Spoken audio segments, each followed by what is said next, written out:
بسم الله الرحمن الرحيم الحمد لله الذي خلق الموت والحياة ليبلوكم أيكم أحسن عملا وهو العزيز الغفور أشهد أن لا إله إلا الله وأشهد أن محمدا عبده ورسوله ونصلي ونسلم على سيدنا محمد وعلى آله وصحبه أجمعين رضينا بالله ربا وبالإسلام دينا وبمحمد نبيا ورسولا. Tuan-tuan, puan-puan, muslimin, muslimat yang dirahmati Allah, Assalamualaikum warahmatullahi ta'ala wabarakatuh.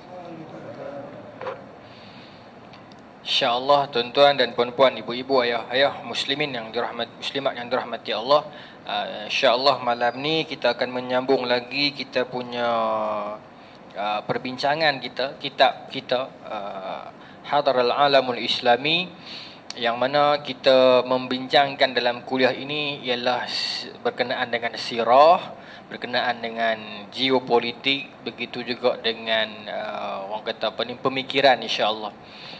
Untuk pengetahuan tuan-tuan lah saja nak cerita bila saya mengajak di surau lain, kitab tak sama, ada yang Qisasul Anbiya, ada yang apa nama ni Maulana Abu Hasan, iaitu Madza khasiral a'lam bil hintatil muslimin, apakah kemunduran, apakah kerugian dunia dengan kemunduran umat Islam. Di tempat yang lain saya bawa Syiar A'lamun Nubala, banyak. Dan beberapa unit media lah, contoh macam Abang Jack kita ni, kemudian di tempat lain ada 2-3 orang yang lain lah kan. Mereka mengikuti dan dibawa masuk di YouTube. Tapi siri yang kita dah bawa ni, yang malam yang surau ni, iaitu geopolitik Islam yang berguna pakai kitab ni, alhamdulillah respon dia besar. Itu yang saya seronok tu. Kebanyakan orang bila dia tengok yang apa nama ni kitab yang lain, dia kata ni yang kitab ni, surau ni bila lagi ni? Biasa dia nak tengok, nak ikuti siri ni. Alhamdulillah. Kemudian saya dimaklumkan oleh beberapa orang kenalan yang dalam dunia buku ni, dia kata alhamdulillah buku ni pun dicari. Orang bakal duk cari mata dah. Alhamdulillah. Maknanya kesedaran kepada kepentingan untuk kita mengetahui tentang sejarah Islam dan pemikiran serta memahami orang kata apa ni, geopolitik dunia Islam telah ada dalam kalangan kita. Jadi tuan-tuan, sebelumnya kita telah membincangkan tentang perang 1956, yang kita perang Suez tu kan, muka surat 100 no. Muka surat 100. Bulan sebelumnya kita telah membincangkan penekanan atas tu saja, perang 1956, perang Suez.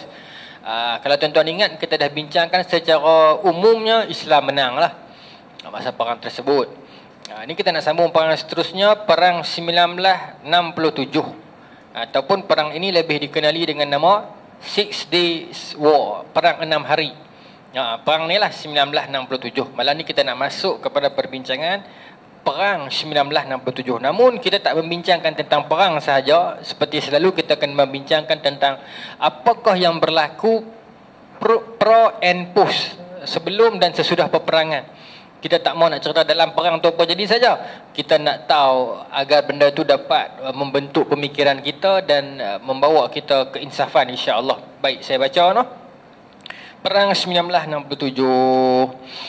Israel tidak banyak mencapai objektifnya dalam perang 1956. Kita dah sebut sebelum ni, kita menang.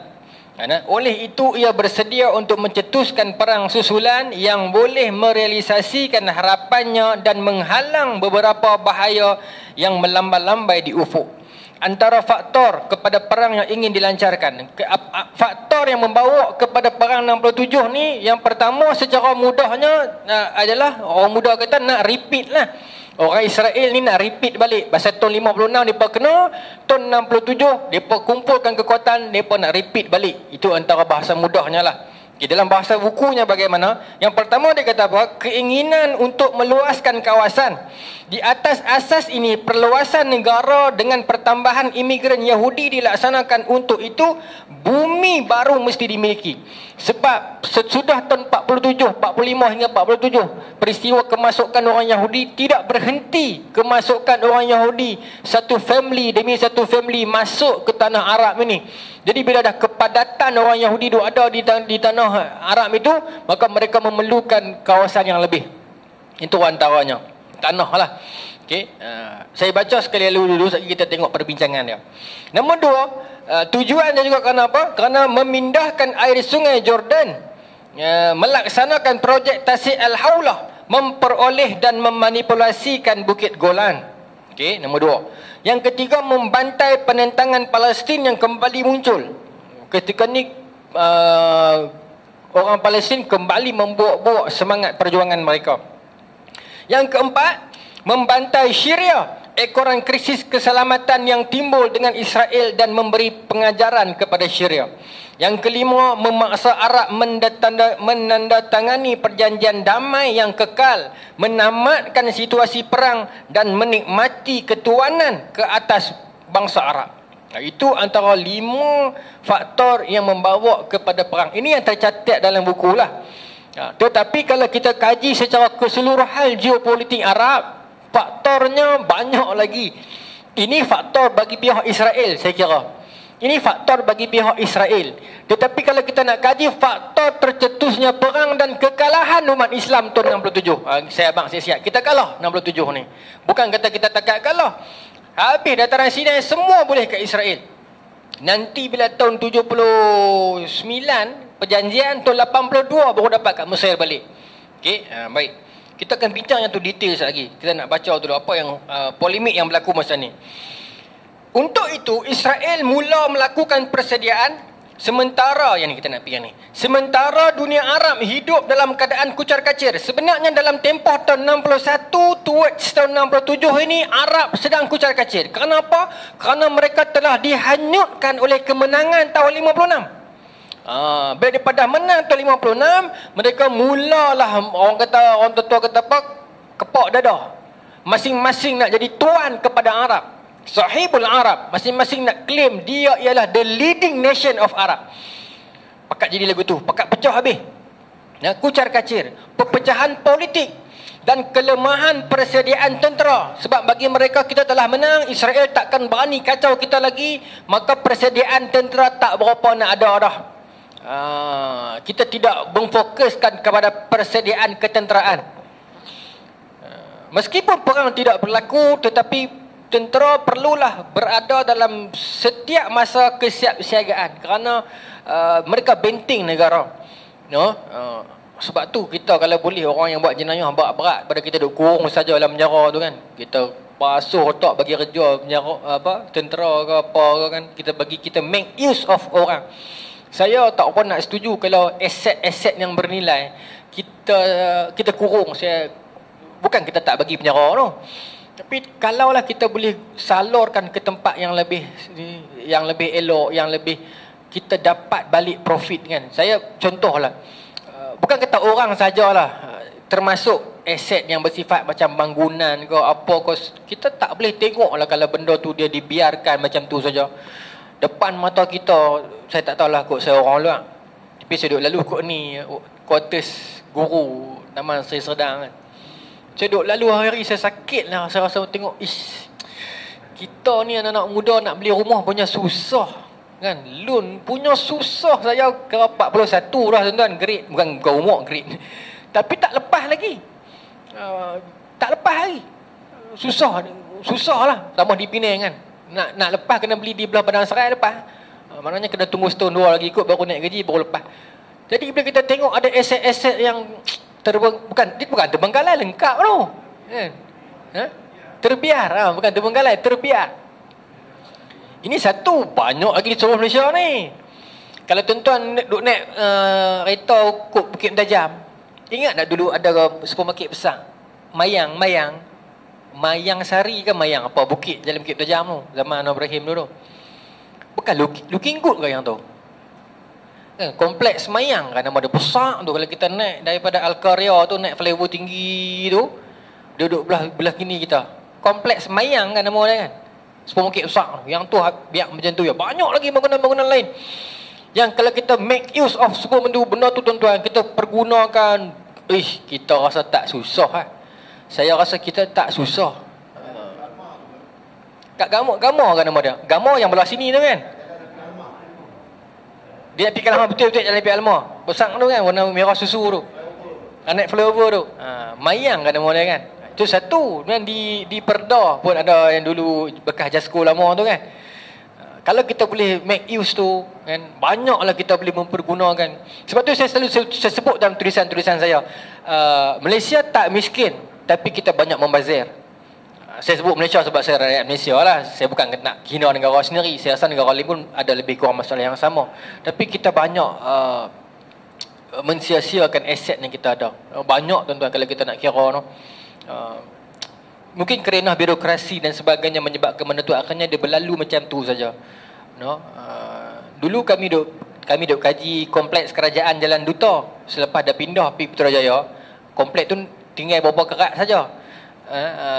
Penempat ofis yang ada di situ. Ya, banyak. Tak tahulah. Tapi kita cerita di sini siapa nak dengar kan. Tapi mudah-mudahan ke depan membuka minda orang lah. Anak-anak muda ke depan ni kan. Banyak tuan-tuan kita boleh. Tak tahulah apa nama ni, kemudahan tu, aset itu ada, tapi kita tak gunakan sehabis baik. Kalau kita gunakan sungguh-sungguh, saya rasa cukup. Boleh insya-Allah. Kita ingat tak zaman tu? Ingatlah tuan-tuan, ingat zaman tuan-tuan, bukan zaman saya. Zaman Felda, zaman Felcro kan, zaman Tun Razak ke zaman tu. Nak tanah, awak kena main kerja. Awak kena main punggak sendiri lah, betul tak kan? Dapatlah tanah tu. Yang saya faham cara saya baca buku lah, saya tak duduk zaman tu. Maksudnya awak takkan dapat semudah itu. Sewenang-wenangnya ada duit dapat boleh beli, tidak. Saya tak tahu, saya tak duduk zaman tu. Jalan ni ramai guru-guru cerdik pandai. Kalau saya silap betul dengan saya lah. Tapi pemikiran tu saya suka. Kalau zaman itu telah ada orang yang macam bersifat kapitalis, yang macam dia boleh saja dia gajikan orang ramai, punggak untuk dia, batu tanah tu dia punya. Tapi saya rasa mungkin tak berlaku sangat kot. Kalau berlaku lah. Tapi saya rasa mungkin tak berlaku sangat. Sebab kebanyakan yang dapat itu adalah orang susah lah. Kan? Peneraka. Banyak awak keluarkan riang awak bekerja masuk hutan. Kita tengok filem masa tu tajuk dia Bilut. Cerita kesusahan mereka ni sampai kena baham harimau semua. Tahu nak dapat tanah tu. Benda tu dia betul-betul menjadikan orang Melayu ni kuat. Orang Melayu ni kuat tuan-tuan. Kita ingat Portugis masuk ke tanah Melayu, berapa kerat Melayu jadi Kristian? Ada tak? Tak ada rekod tu. Kalau ada mungkin 1-2, tak ada rekod. Tak ada tu. Tapi Belanda masuk di Indonesia, berapa ramai orang Jawa jadi Kristian sekarang? Bukan kita nak resi ni dah, tapi nak berkata kekuatan jati Melayu tu. Tetapi malangnya bila Portugis telah berlalu, sekarang Portugis tak ada, Belanda tak ada, kita sendiri nak keluar Islam. Lepas tu tak kena tindakan apa pula. Tak faham. Jadi macam tu lah sekali. Teringat dulu ada hadis seorang sahabiah perempuan dihina, dicerca dalam market Yahudi. Kan? Bukan loneh, depa carik kain dia. Bangkit satu orang sahabat, lawan dia mati terbunuh syahid oleh orang Yahudi. Nabi dengar cerita tu, Nabi marah. Orang Islam pi halau orang Yahudi keluar. Satu aurat wanita Islam dibuka oleh Yahudi. Satu gerombolan tentera Nabi hantar untuk usir Yahudi keluar. Sekarang Yahudi tak payah main selak aurat kita. Kita selak sendiri. Tu ironi dia tuan-tuan. Kalau tuan-tuan boleh tulis satu buku Ironi Islam, bagaimana dia telah mengubah sekarang ni jadi macam mana. Kita kena saya tulis sikit lah. Tapi saya tulis satu buku tu, tajuk dia Aku Bukan Islam. Dia bila buka muka surat kedua, tapi aku Muslim. Maksudnya Islam itu lengkap, tapi Muslim itu serba kekurangan. Tapi tak lului tajuk tu. Pasal dia kata bahaya. Tajuk tu bahaya. Betul juga lah kan. Kita kadang-kadang kita ni semangat. Tapi yalah. Dulu apa sastrawan negara tulis apa? Shit kan dia punya tu kan. Kerah. Tapi kadang-kadang benda yang macam tu ya orang nak baca. Kan? Cerita benda baik-baik orang tak mau. Cerita buruk-buruk orang suka cari lah ni. Ada apa? Kita sambung je lah. Banyak cerita malam ni cerita banyak ni tuan.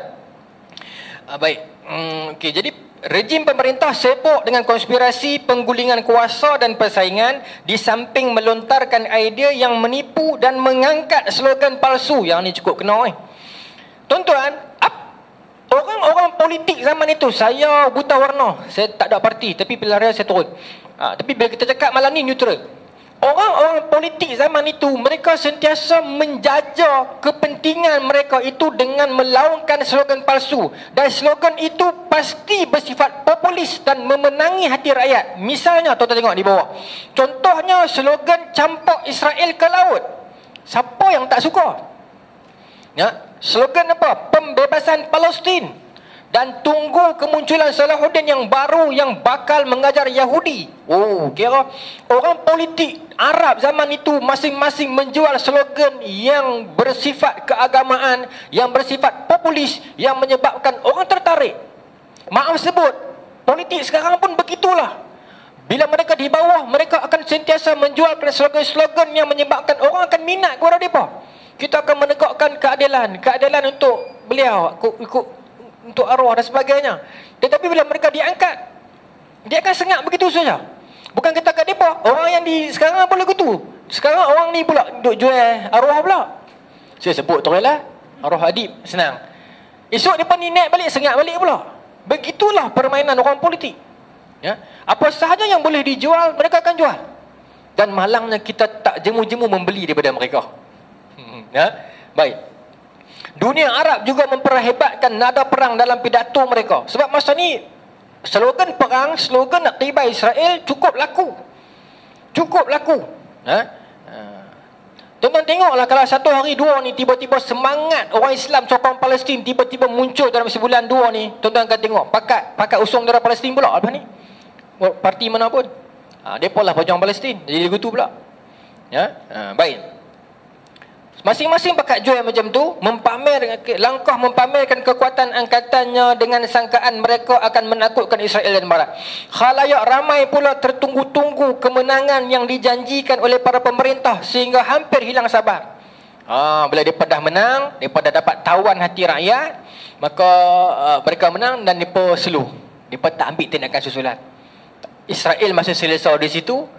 Mereka dengan cara mereka, apa yang mereka buat lagi kita nak cerita. Tahun 61, 62 sampai 65 tu ada benda yang sangat dahsyat. Sampai 66. Ya, 66 tu kemuncak lah. Tak silap saya 66 itu Syed Qutb dihukum gantung. Saya nak cerita yang tu lagi, timeline dia. Apa nama ni? So bila rakyat dah angkat, tiba-tiba mana dia slogan ni? Mana dia nak ganyang Israel? Mana dia nak campak Israel ke laut? Nampak duk pelan kaya, kereta duk pelan besar, elok pelan tambah, kami pelan susah. Mana dia ni? Rakyat mula tunggu. Sejarah berulang, tuan-tuan. Ya?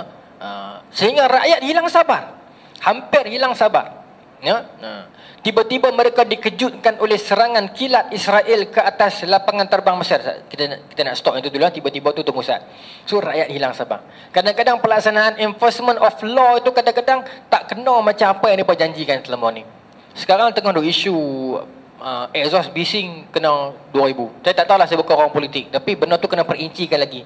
Bising yang macam mana, kenderaan yang bagaimana. Kalau kenderaan itu bersifat besar, sisi dia besar, memang dia keluar kilang bising dah. Saya tak tahu macam mana kan. Saya bukan orang politik, tapi kena memperincikan lagi.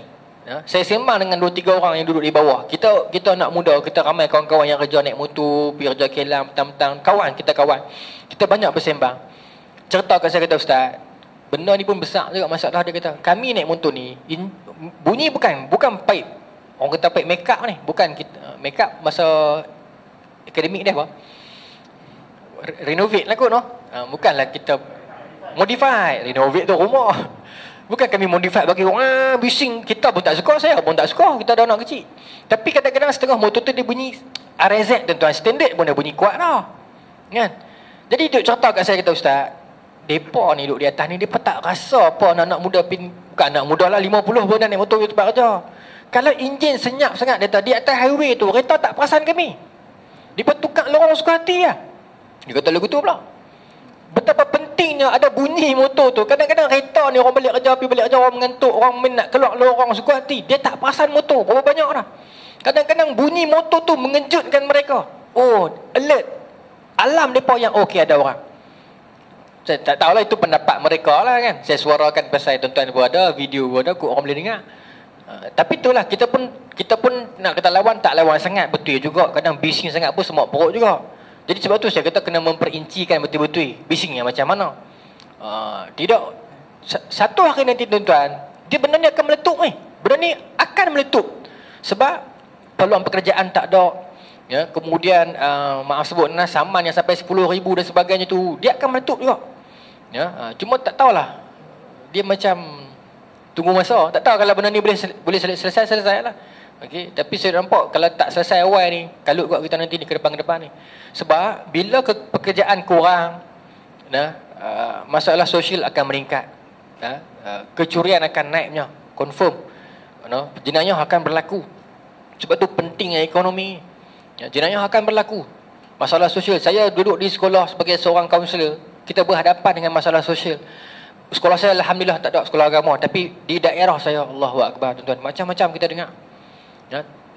Anak-anak tuan-tuan yang ada media sosial di Facebook, baru ni viral gambar anak ada budak-budak sekolah kan, habis sekolah SPM dia contiang belakang mencarut kata kat cikgu, baling buku teks. Ini budaya ni kita takut.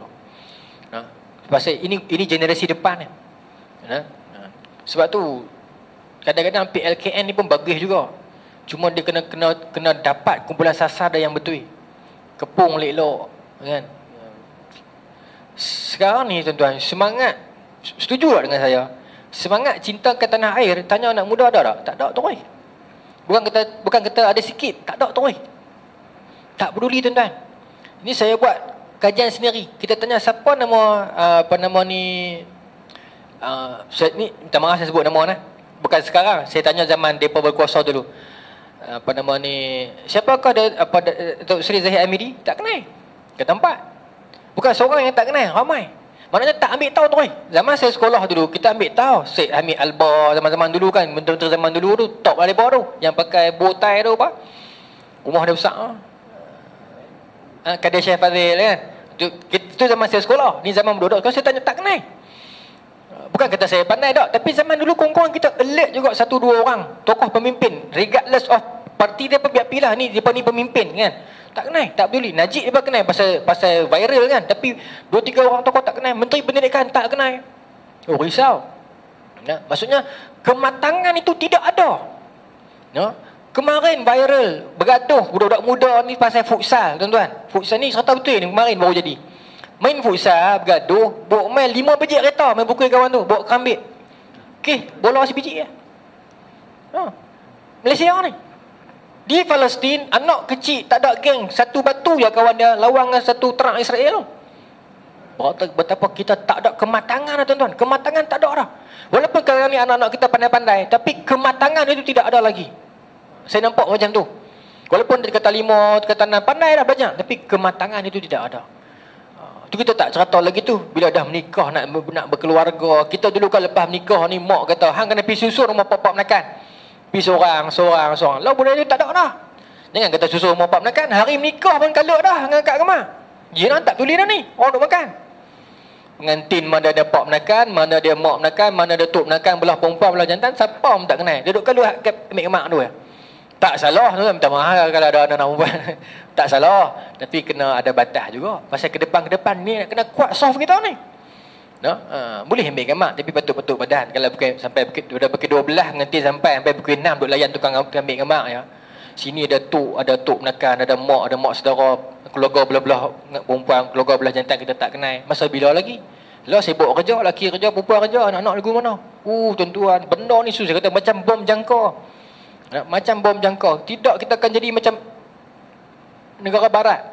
Saya ingat ketika mana saya belajar di UAE dulu, Sheikh Yawar Baik daripada India, dia ada quote kata-kata Cat Steven, Yusuf Islam. Dia sebut kat orang Malaysia, dia kata apa?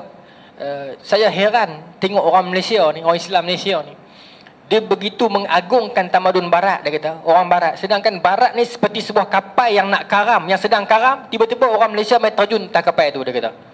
Dia kata lagu tu. Berkesan di hati yo. Berkesan di hati. Baik. Jadi apa yang berlaku zaman ni tuan-tuan? Saya nak baca sejarahnya begini. Zaman ini Jamal Abdul Nasir hero lah. Okay. Tuan-tuan, apa yang saya nak cerita saat ini adalah fakta sejarah, tapi mungkin ada slide benda yang sama sikit dengan Malaysia, tapi tuan-tuan jangan pasanglah dengan siapa-siapa nah.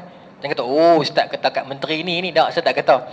Ni neutral saja. Okey. Nak kena nak buat guna kan. Masa ni Jamal Abdul Nasir sedang kuat kempen PSA, Sosialis Arab, Persatuan Sosialis Arab. Tak silap saya dalam within tahun 61 ke atas ni, dia dah mula kempen untuk nak menjadikan Arab ini sosialis. Parti sosialis dah ada dah. Ingat kita bincang tentang parti Baas, Michael Aflaq di Syria. Dah ada dah. Cuma ni di Mesir, selepas kejayaan perang 56, nawa Jamal Abdul Nasir naik. Jadi untuk mengukuhkan kuasa dia lagi, masa ni ada persaingan dengan golongan Azhar, golongan ulama, maka dia nak bagi nak keluarkan pemerintahan itu secara halus daripada dasar Islam, dia buat sosialis. Tapi sukar sebab di Mesir ini ramai yang pro agama. Apa dia buat? Maka dia mula melancarkan kempen perang-perang saraf dengan perang saraf ke? Perang halus dengan cara kempen kebersamaan sosialis dengan Islam. Disebut sebagai sosialisme Arab, sosialisme Islam, macam itulah. Kempen begitu. Dan beberapa orang tokoh-tokoh penulis tersebut bulan sebelumnya, Majalat Al-Azhar, penulisnya mengatakan Jamal Abdul Nasir ibarat Imam Mahdi. Disebut dalam Majalat Al-Azhar, iaitu buletin rasmi terbitan Al-Azhar zaman itu, bagaimana mereka mengangkat Jamal Abdul Nasir, dan dasar sosialis yang dibawa oleh Jamal Abdul Nasir itu cuba diselarikan dengan Islam. Bagaimana? Contohnya dia berkatakan, sosialis ini bagus sebab dia bagi sama rata. Saya pun setuju. Sama rata, orang tak ada hak nak ambil kuasa lebih.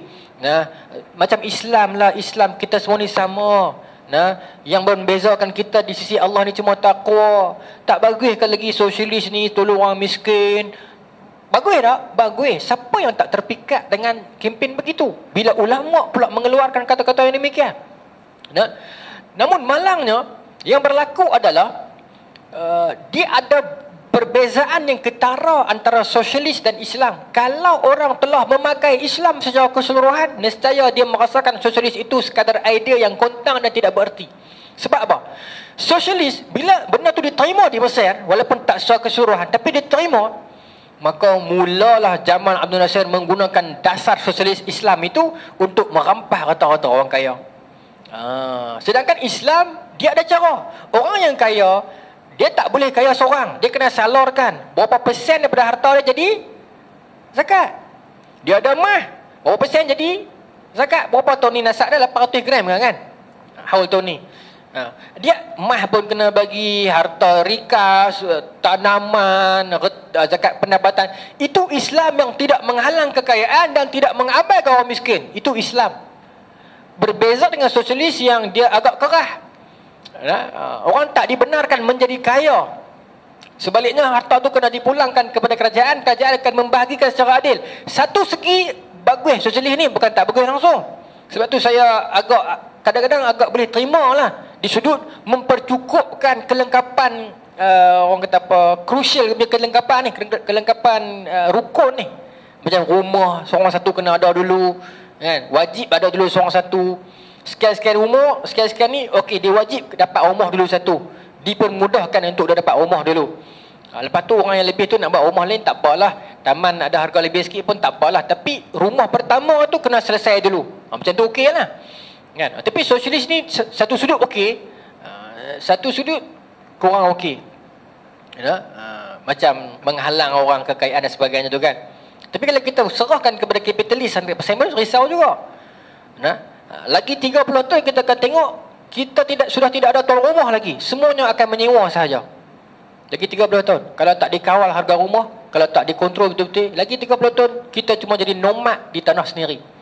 Berpindah-pindah. Sewa ni naik, pindah pergi sana. Sewa sana naik, pindah pergi sini. Apa jadi kat masa depan pendidikan anak-anak kita? Sebab tu benda tentang rumah ni sangat penting. Tapi gantilah kerajaan macam mana pun, susah sungguh turun harga rumah. Tak faham sungguh. Ya. Susah sungguhlah harga rumah ni nak turun. Bergantilah kerajaan macam mana pun. Benda ni akan ada efek nanti. Ketepilah kaji di flat-flat, tengok bagaimana. Minta maaf kalau ada orang flat dalam video ni nanti.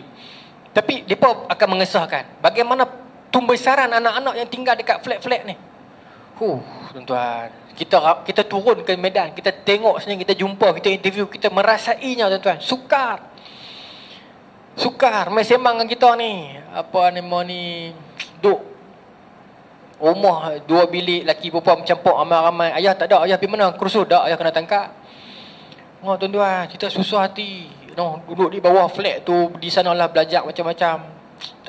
Kena buat lah kita, tak tahulah. Kena pecah kepala kita, kena fikir bagaimana kita nak buat negara kita ni. Dia macam bom jangka, itu lah kita boleh kata. Okey, saya nak patah balik tadi tu. Maka dasar sosialis diperkenalkan. Okey, maka tahun 60 lah lebih kurang. Maka untuk menarik perhatian para ulama, ini dalam fakta sejarahnya saya ambil dalam buku Dr. Fadullah Jamil, Krisis Asia Barat Moden tajuk dia. Saya sering rujuk buku beliau, menarik sebab dia datangkan dengan fakta. Tahun 1961 Jamal Abdul Nasir nak ambil perhatian rakyat dengan cara dia mendekati orang agama. Pasal dia tahu agama boleh dijual. Bihun kalau cap toko orang tak beli walaupun halal. Kalau bihun cap masjid orang beli walaupun belum tentu halal tak halal. Pasal masjid boleh jual. Minta maaf lah tapi boleh jual. Agama laku dijual tuan-tuan. Akhir zaman, ada member buat lawak dengan saya, ada buat lawak, dia kata akhir zaman ni jual agama lagi untung pada main judi, dia kata. Marah kalau dengar tapi nak tergelak bodoh juga. Lagi untung. Baik. Maka tahun 61 pemerintahan Jamal Abdul Nasir masuk ke Azhar. Ini faktanya, Al-Azhar dirombak tahun 61. Ditukar. Ulama-ulama yang tak berpendirian dengan pemerintah dibuang. Diangkat ulama-ulama yang menyokong mereka dan dibuatlah dasar-dasar dan bahkan silibus juga berlaku zaman itu ditukar. Ini Al-Azhar yang berlaku tahun 61. Bila mereka berjaya menguasai Al-Azhar, bermaksud mereka berjaya menguasai Mesir. Pengaruh Al-Azhar cukup besar di Mesir, cukup besar, bahkan di dunia sekalipun besar. Al-Azhar sebuah institusi yang sangat hebat, tapi dia bukan universiti pertama. Baik. Kemudian bukan tidak ada tokoh-tokoh ulama yang cuba lawan. Syekh Qutb melawan. Seorang lagi penulis nama Salahuddin Al-Munajjid. Dia tulis satu buku, tajuk dia Tadlilul Istiraqi, penipuan sosialisme. Dia kena tangkap. Ada seorang dua yang lawan. Tapi masa ni Jamal Abdul Nasir dengan kempen dia yang sangat dahsyat, rakyat terpukau dengan dia. Bahkan bila ada lidah-lidah orang agama yang menyokong dia, menyebabkan kempen dia berjaya. Tujuan Jamal Abdul Nasir tidak ada lain melainkan adalah nak memperkukuhkan pengaruh dia sebagai hero Arab. Itu saja. Bila dia telah, bukan saya nak hina dia nah, Jamal Abdul Nasir pejuang juga. Kita bukan kata dia teruk nah, dia pejuang juga. Dia ada banyak jasa. Tapi ini kita bercakap dalam konteks tahun 60 sampai 66. Kita macam itulah. Kita belajar tentang orang yang telah meninggal dunia, mereka pasti ada hitam dan putih. So dalam konteks sekarang ni kita bincang dasar dia. Jamalisme orang kata kan. Maka apa lagi yang dia buat? Dia mula memperkukuhkan kedudukannya sebagai penguasa Arab. Dan dalam tahun 62 berlaku perang di Yaman. Tahun 62. Perang di Yaman ni, masa ni mereka mula membentuk Republik Yaman. Masa ni pemerintah Yaman nama Imam Badar, kalau tuan-tuan ingat. Dia digulingkan oleh komander Abdullah Salil kan nama dia. Tuan-tuan ingat tak? Abdullah tahun 62. Saya tak ada tapi saya baca dulu lah. Tapi Imam Badar tu saya ingatlah, pemerintah Yaman digulingkan. Masalah dia, nampak sama macam hari ni. Bila pemerintah Yaman itu digulingkan, geng-geng Saudi masa ni sokong pemerintah Yaman. Geng-geng Jamal Abdul Nasir pergi sokong yang menggulingkan itu. Bukan Abdullah Sabil, Abdullah Salal ke apa nama dia, saya tak ingat. Tuan-tuan carilah Abdullah Salal, tak silap saya, yang menggulingkan Imam Badar tahun 62 perang Yaman. Tak apalah. Tapi krisis macam hari ni, perang di Yaman, Saudi masuk, Iran masuk dan sebagainya. Tapi dalam tempoh itu Mesir masuk, Saudi masuk. Okey. Kerana apa? Masing-masing nak memperkukuhkan kedudukan mereka sebagai ketua Arab. Masa ni tahun 62 krisis di Yaman. Dan bila mana mereka masuk, mereka tak masuk saja. Mereka masuk dengan fokus mereka, dengan duit ringgit mereka, dengan persenjataan mereka. Sebab pengaruh mereka itu menentukan siapa dapat menguasai wilayah Yaman tu nanti. Maksudnya mereka sedang membina proksi. Itu poin saya. Mereka sedang membina pengaruh dan proksi mereka, proksi luar. Kalau jadi apa-apa, kita ada backup kita. Kita ada negara yang di bawah kita. Krisis masa ni, Mesir dengan Saudi. Masa ni pula rakyat jadi jam.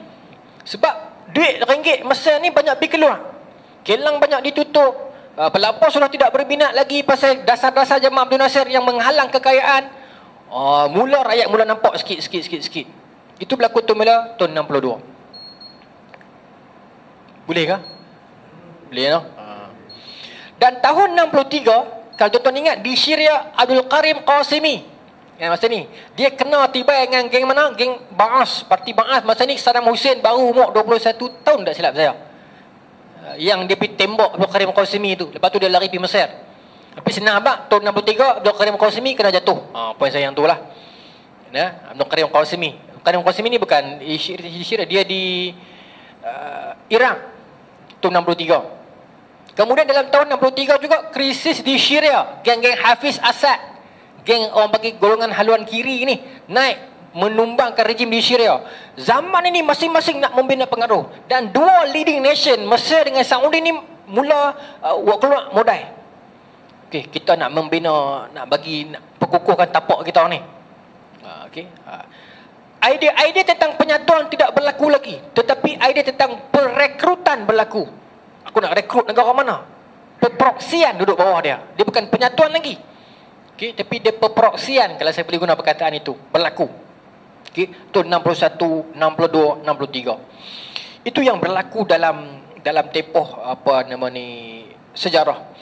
Kemudian dalam krisis ini saya melihat ada satu terma yang kalau kita boleh guna disebut sebagai Arab yang konservatif, iaitu Saudi. Dia bersifat konservatif. Dia masih lagi monarki, dia masih lagi dasar-dasar dia yang lembut, yang bersifat tradisionalis, bertempur dengan Arab radikal, iaitu Arab Mesir. Lawan. Okay, kita main dasar-dasar barat, kita masuk sosialisme. Dia macam tu. Krisis of Arab radikal versus Arab konservatif zaman ni. Sekarang ni krisis konservatif versus progresif, kan? Bahkan zaman Tanah Melayu kaum muda dulu pun pernah berlaku krisis itu. Saya pernah sebut di surau ni, zaman Imam Bonjol, Perang Padri. Krisis golongan konservatif, ulama konservatif ataupun kaum adat yang ada orang agama juga dengan kaum-kaum muda. Tapi tak sebut kaum muda, sebut kaum Padri. Bukan mereka orang Kristian, tapi mereka ulama kelahiran Pader, itu Padri. Perang besar mereka, perang berbunuh. Tapi akhirnya bila Belanda masuk, menyatukan mereka dua. Bukan Belanda menyatukan, sebab mereka dua-dua nak lawan Belanda, maka mereka dua yang bermusuh itu boleh bersatu. Itu di tanah Jawa lah. Tuan-tuan baca sejarah perang Imam Bonjol, perang Padri. Sedap contoh tu. Tapi tak berlaku di Arab begitu. British masuk, mereka lagi pecah. Amerika masuk, mereka lagi pecah. Berbeza dengan Nusantara. Bukan kita nak resis, tapi itu sejarahnya. Maka tuan-tuan, di Yaman berlaku perpecahan, di Syria berlaku pertukaran kuasa, di Iraq jatuhnya Abdul Karim Qasimi, perebutan kuasa lagi. Tahun 60 Iraq tu lagi dahsyat tu, 63 jatuh, 67 Saddam balik, Saddam dipenjarakan, dia lari keluar penjara. Dia penanya sepupu dia pula, cerita pasal Saddam Hussein panjang lah, mungkin kita akan cerita nanti bila kita sampai bab dia. Tapi cerita dia zaman itu Arab tak sempat nak melakukan persediaan. Itu cerita dia yang betul-betul yang saya nak abang ni. Persediaan tak buat, pasal duk kalut nak membina proksi. Idea-idea tentang menumbangkan Israel ke laut tidak ada lagi. Masing-masing nak membina jenama dan nama mereka sendiri. Itu yang berlaku masa tu. Baik. Maka tuan-tuan, masa ni bukan tidak ada yang melawan. Ada. Siapa? Ikhwanul Muslimin. Bila rakyat kecewa dengan menteri, pemimpin, rakyat akan beralih kepada ulama. Sentiasa ulama ini menjadi check and balance kepada pemimpin. Sebab tu ada ulama dalam tradisi Islam yang menjauhi pemimpin. Sebab agar dia boleh menjadi check and balance. Kesilapan mereka, mereka boleh tegur. Tapi ada juga yang mendampingi. Kita tak boleh kata yang mendampingi itu salah. Tetapi kebiasaannya mereka akan menjauhi sebagai check and balance. Bila rakyat hilang berpaut di sini, rakyat akan mencari di sini. Okay. Tetapi berbeza dengan dunia akhir zaman, tak apalah. Tapi kedua-dua mereka itu dilihat macam we need each other. Jadi bila rakyat, boleh tuan-tuan saya minta maaf kalau benda ni sensitif. Ini ikhlas daripada hati Allah. Bukan saya kempen, saya tak ada parti. Dia ibarat dua satah. Dia ibarat dua satah diri dan kanan kita, umarak dan ulama. So bila belah di sini teruk, kita ada tempat berpaut di belah sini. Belah di sini menipu, belah di sini jual agama, belah di sini menipu apa perubatan Islam ke apa ke, tipu orang sebagainya ke, kita ada pemimpin untuk laksanakan law untuk mereka ni. Dia dua satah yang balance. Tapi kalau dia dua satah tu duduk sekali, dia akan jadi macam kita akan tenggelam punca. Kita tak tahu nak beralih kepada siapa. Itu point saya. Bukan saya tak bagi duit sekali. Saya minta maaf, saya tak pasang dekat Malaysia pun. Tapi secara akademiknya begitulah. Dia kena ada juga yang duk belah ni agar dia jadi check and balance. Tidak kau ni akan tak apa, kau ni akan iakan. Kau ni buat apa, kau ni akan halalkan. So rakyat akan tertanya-tanya. Akhirnya rakyat akan kecewa. Dia akan tak peduli lagi politik. Bukan Islam semakin semangat politik. Dia kempen untuk daftar undi. Tapi rakyat kita dah tak peduli lah. Tu saya kata tadi, mana menteri pun tak tahu dah, tak heran lah. Main musim pilihan raya, abang ketua bahagian bagi seorang RM10, naik motor, bawa bendera. Setuju tak? Laku dah. Kan peduli apa? Orang yang sama kan ni bawa bendera UMNO. Orang yang sama esok bawa bendera PAS pula. Ini zaman dulu ni, masa dia tengah bergaduh. Pasal apa? Pasal dapat RM10, dapat duit minyak. Dia kan peduli parti apa pun. Itu nasib anak bangsa kita sekarang, tuan. Nasib anak bangsa kita sekarang. No, sedih. Kalau kita merendung, kita akan sedih sangat. No, dua satah ni perlulah kena ada. Jadi bila sekarang ni, bila jadi macam tu, Ikhwan ini masih lagi memberi bayangan kepada pemerintah. Jadi Ikhwan mula naik. Masyarakat mula nampak pengaruh Ikhwan. Tahun 65 ni, Ikhwan tengah kemuncak lah. Bila dia buka cawangan-cawangan Ikhwan. Bukan cawangan lah. Banyak parti-parti Islam yang tertubuh di seluruh dunia ni atas kekuatan Ikhwan. Bahkan di Palestin, PLO kan, Fatah lah, Fatah, Hamas semua tu kan, atas semangat Ikhwan, atas tajaan Ikhwan. Bahkan pengaruh Ikhwan sampai melebar ke tanah Melayu pun, kalau kita boleh katakan, no? Jadi kemuncaknya ini rakyat mula beralih kepada ulama. Maka Jamal Abdul Nasir merasakan ini bahaya besar. Maka tahun 66 Syed Qutb dihukum gantung beserta dengan 18 orang grup-grup Ikhwan lah, 18 orang tak silap saya, sebacaan saya lah, belasan orang digantung. Maka dunia kehilangan pemikir. Syed Qutb, tuan-tuan, pengarang tafsir Quran ni, gantung. Okay, tahun 66. Hari ni anak muda kita main hari ni, kita mengatakan alah Syed Qutb ni pun jahat juga. Oh, saya bukan jenis macam tu. Kita tak boleh, tuan-tuan, kita tak hidup zaman mereka. Kita tak tahu apa yang dirasakan oleh mereka, yang dilalui oleh mereka. Kalau kita baca sejarah Perang Ain Jalut, Raja Mesir tu nama apa? Saifuddin Qutuz, Malikul Muzaffar Saifuddin Qutuz. Perang Ain Jalut tahun 658 Hijrah kan. 656 Baghdad kena bantai, 658 Perang Ain Jalut. Sultan terbaik dan panglima terbaik siapa? Ruknuddin Baibars. Betul tak? Dua orang ni yang berjaya menghalang Mongol. Tapi akhirnya siapa yang membunuh Saifuddin Qutuz? Ruknuddin Baibars. Sebab janji tak ditepati. Tuan-tuan, itu sejarahnya. Tapi kita tak mau kutuk siapa-siapa. Mungkin ada sebab dia, kita tak tahu. Sejarahnya begitu sahaja.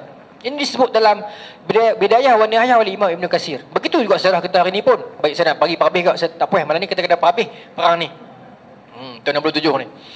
Maka tuan-tuan, 66 Syed Qutb kena gantung. Dalam tempoh tu, tuan-tuan, Israel dah cari pasal. Tahun 63 lagi, zaman Nasir tengah sepok duk sosialisme. Tahun 63 tu, tuan-tuan boleh tanda kat sini. Yang point nombor 2 tu, memindahkan air Sungai Jordan tu, itu berlaku tahun 63. Daripada mula saya pinjam istilah Menteri Usaha Kedah, belat apa? Tapi ni bukan belat. Dia korek ayat aliran tu agar dia mengalir masuk ke wilayah Israel. Maka memberi kesan kepada negara Arab yang lain. Ayat tak lalu main kat mereka. Itu pun dah cukup korang ajak lah. Ayat yang daripada channel keluar pimpin negara mereka. Bukan negara mereka, tanah yang mereka rampas tu. Itu Israel buat. Tapi ambil masa yang lama untuk orang pemimpin Arab bangkit. Bahkan tahun 67 bukan Arab serang dulu. Tahun 67 punya perang, Israel serang dulu.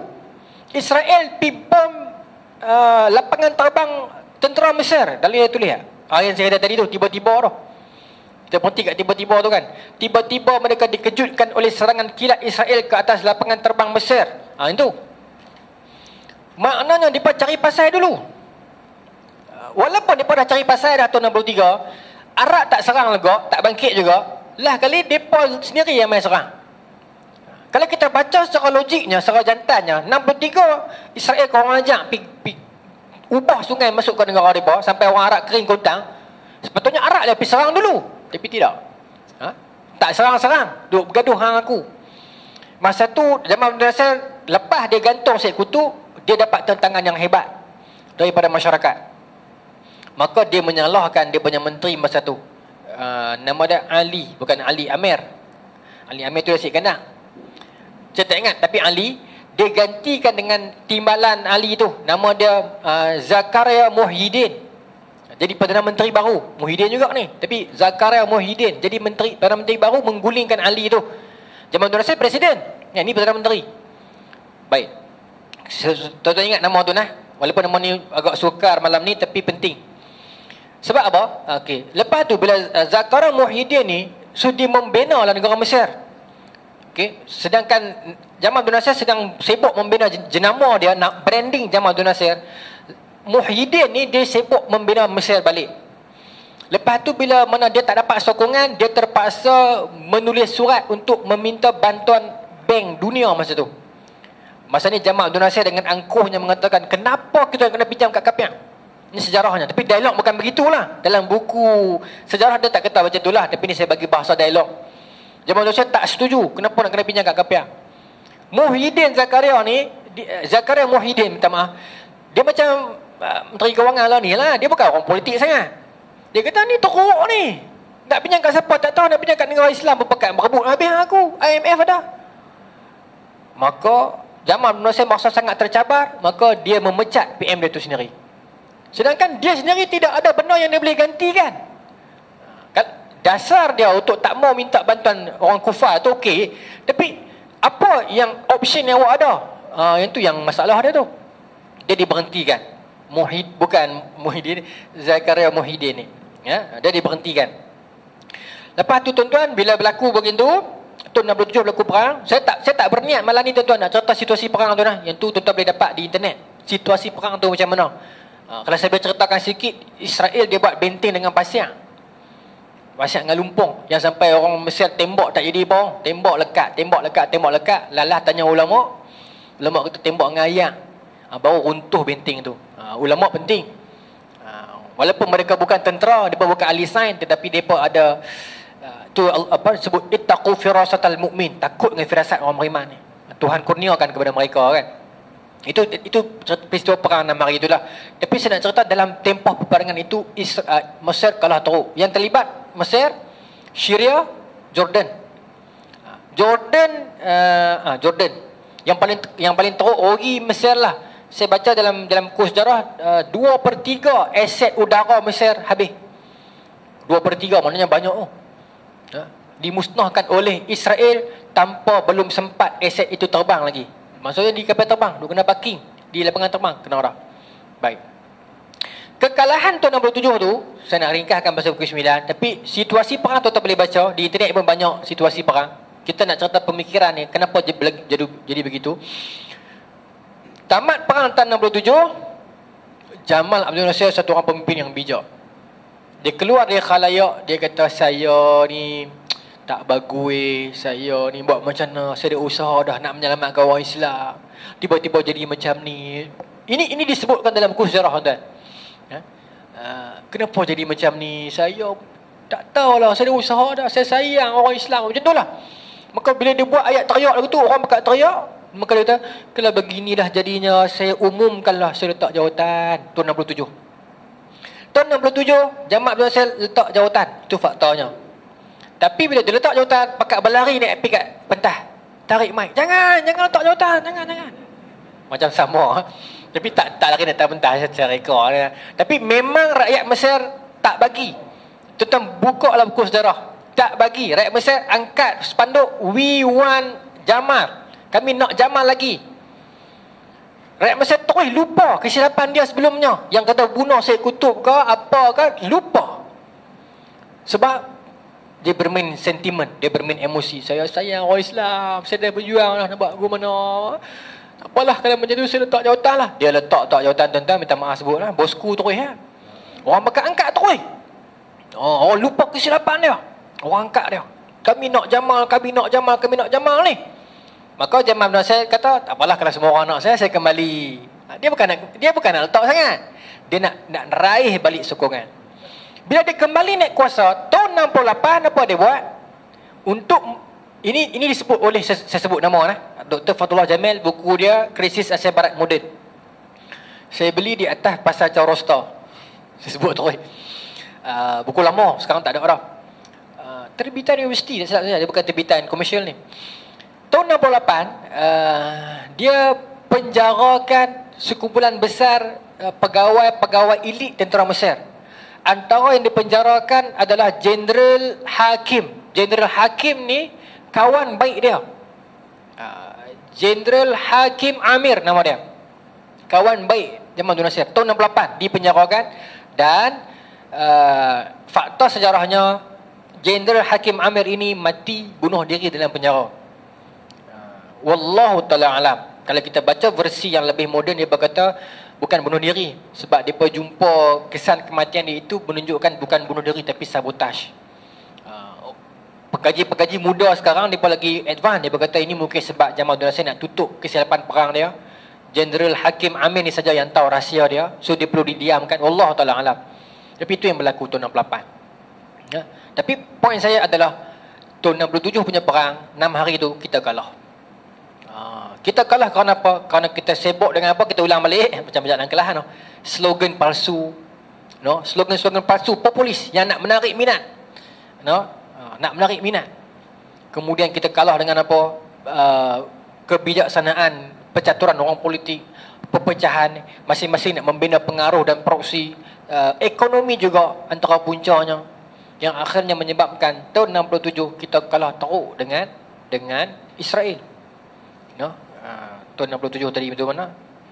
Tadi itulah no, muka surat 1 tu. Tuan baca dia punya itulah. Antara natijah perang ini ialah penjajahan Israel terhadap bumi Arab semakin bertambah. Ia telah menakluki kawasan pinggir pantai Gaza, tebing barat, Bukit Golan dan semenanjung Sinai. Dia pegang kat mereka dah. Dapat dah kat mereka. Sampai tu 82 baru dapat balik kat Mesir. Itu pun sebab perjanjian zaman Anwar Sadat kot. Masa tu kan. Perjanjian Camp David kot. Kesan daripada perjanjian tu lah dapat balik. Tapi harga yang mahal kena bayar ialah barang-barang Israel boleh dijual di Mesir. Kita dah bincang yang tu kan. Pengusiran sejumlah besar penduduk Syria dan Palestin daripada tanah mereka dan mengosongkannya untuk Yahudi. Tengok nombor 2. Nombor 3, penguasaan Israel ke atas sumber air Sungai Jordan. Tu dia. Dapat sumber air Sungai Jordan. Okey. Israel mengukuhkan ataupun memastikan keselamatan sempadan dan zon penempatan mereka. Kemudian pembukaan Selat Tiran untuk pelayaran Israel. Selat Tiran dibuka. Laluan yang cukup strategik. Pemusnahan angkatan tentera Arab. Habis. Berapa banyak rugi tuan-tuan. Kemudian perang menyingkapkan kelemahan, perpecahan dan sikap menjajah slogan. Saya suka ayat ni. Sikap menjajah slogan oleh pimpinan Arab demi memperdayakan rakyat jelata. Berlaku tuan-tuan, dan sejarah itu berulang dan terus berulang selagi mana kita tidak bangkit. Bukan saya suruh bangkit dan mengemuk tak jalan raya lah, tidak. Jadi masing-masing kita ada anak, di sini ada cikgu, ada pensyarah. Mungkin kita ada saluran kita yang boleh kita sampaikan. Saya ada kawan-kawan, sembang saya cerita sikit-sikit. Kan? Ini yang kita cuba sampaikan. Dalam video ni ramai anak muda. Korang-korang kita ada kesedaran lah. Kita bukan kuasa besar yang boleh mengubah dunia dengan satu kata-kata kita sahaja. Tapi at least kita buat. Ni ibu-ibu ada anak-anak remaja di rumah, tiupkan kesedaran itu. Paling tidak pun kita ada kesedaran untuk tentang pentadbiran, tentang keperluan untuk kita ambil tahu kehidupan ini dan sebagainya. Penting tuan-tuan. Sebab tu kita duk camping, kita nak bawa juga kitab ni dalam selit, dalam surau ni. Surau lain saya tak dapat. Masa dia pun nak kitab fiqah, tak apalah kan. Tapi korang-korang tuan-tuan menyediakan satu tempat ke saya untuk saya meluahkan apa dalam hati saya. Alhamdulillah, terima kasih.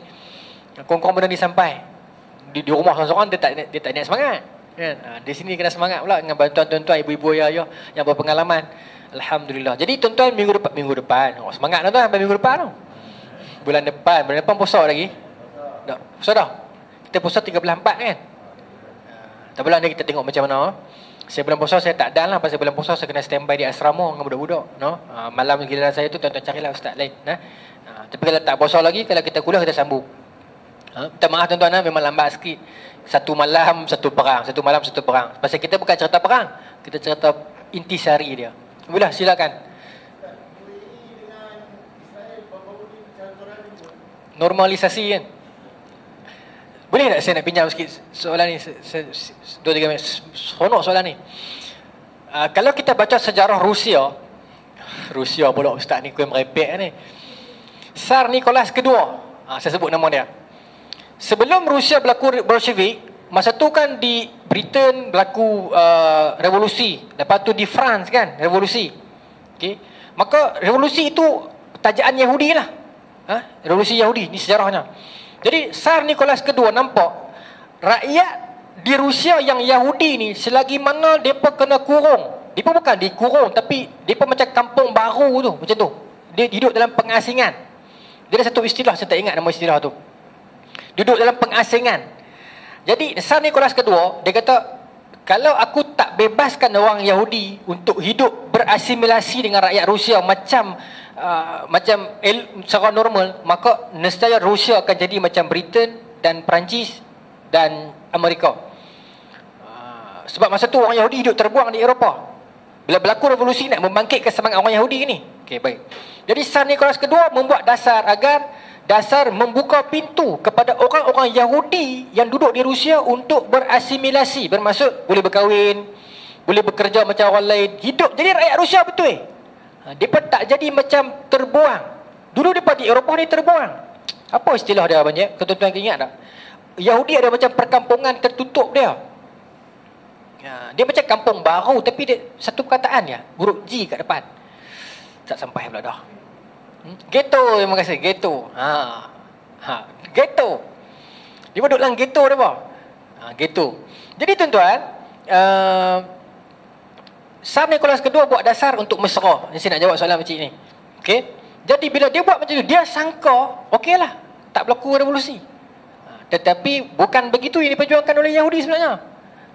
Dia memperjuangkan benda lain. Tapi poin saya adalah dasar berbaik-baik dengan Yahudi yang dibuat oleh Tsar Nicholas kedua pun sebenarnya Yahudi bukan berterima kasih. Akhirnya berlaku revolusi juga. Bermaksud terima kasih bukan cara orang Yahudi. So normalisasi yang dibuat ini saya fikir kena kaji balik sejarah kot. Maksud Israel bukan cara mereka berterima kasih dengan orang yang buat baik dengan mereka. Sebab sejarah membuktikan. Buka sejarah revolusi Rusia, tuan-tuan akan faham. Dia bagi kemudahan macam-macam. Sampai orang Yahudi boleh buat loan, boleh hidup macam orang biasa, boleh menikah dengan orang Rusia, hidup. Maka still berlaku juga. Jadi normalisasi ni saya rasa lebih kurang macam tu lah. Kita berbaik-baik pun Israel tuan-tuan. Yang tu ya. Jawapannya satu kata, Israel. Cerdik, sangat cerdik. Quran ajak kita walan tarda ankal yahud wala an nasara. Dia bunyi walan tapi nasara tu wala an nasara. Dia wala. Lam alif la ni tidak. So kadang-kadang boleh ya, kadang-kadang tidak. Tapi kalau untuk Yahudi walan. Lan itu dalam istilah Arab, lan bermaksud tidak selama-lamanya. No way. Buat baik macam mana pun. Walan tarda, tak redha. Jadi kita pula redha depa. Wallahu taala alam, no? Terima kasih banyak. Bismillahirrahmanirrahim. Allahumma razuqna fahman nabiyyin wa ifdal mursalin ulama malakatil muqarrabin wahdina fi hidayatil arifin bi rahmatika ya arhamar rahimin. Allahumma ja'al jam'ana hadza jam'an marhuma wa tafarraqna min ba'dihi tafarraqan ma'suma wa la taj'al lana fil wala ma'ana wa la mattaba'una syaqala matuda wa la mahruma. Rabbana atina fid dunya hasanah wa fil akhirati hasanah wa qina adzabannar. Sallallahu ala sayyidina Muhammadin wa ala alihi wa sahbihi ajma'in. Walhamdulillahi rabbil alamin. Assalamualaikum warahmatullahi wabarakatuh.